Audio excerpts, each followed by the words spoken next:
When you take a risk, you know what it is. When you are uncertain about something, you just don't know.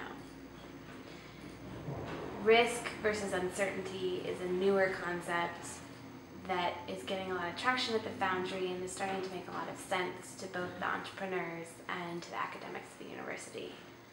Could you talk a little bit about it? Yes, you're correct, and that this kind of distinction between risk and uncertainty is, first a new distinction that we at the Foundry and at the University of Utah are beginning to make with regards to entrepreneurship, and that also it's a useful distinction to make because one of the kind of core, well not core, one of the, if you follow the Foundry logic, in that if you're an entrepreneur in the early stages of your concept, you should be engaged in iterative experiment design. Well, if you kind of follow that philosophy, if you buy into that, you kind of take, the result of that is, the idea that a business plan doesn't have a lot of value as an entrepreneur in the early stages of your business. Because, by experimenting, you're making, you're saying that you don't know much about your business, and so you have to go out and discover it.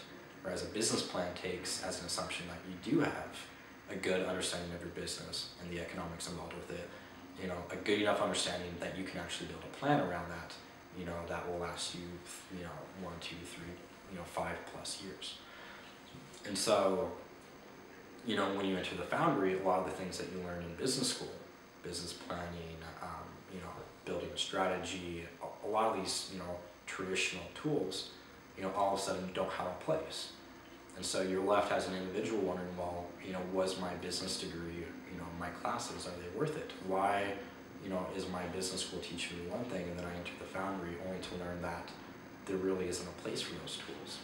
And so our explanation is this distinction between risk and uncertainty, and that is that traditional business tools, financial statements, projections, forecasts, business plans, all these tools are excellent tools at mitigating and handling and managing risk. These are situations in which most of the variables at play are known to you. And then it's your decision as an executive of a company or founder to mitigate those to whatever level you feel comfortable with. And you can build plans around that. There are known ways to handle risk. But as an entrepreneur in the early stages of your concept, you don't know enough about your market, the industry in some cases, and your business to be able to make those kind of decisions. And the reason is that it's not that you're not battling risk. For example, you're going up against what we call uncertainty, this idea that you just really don't know much. They're in the entire world of knowledge in which there's a small sliver of things that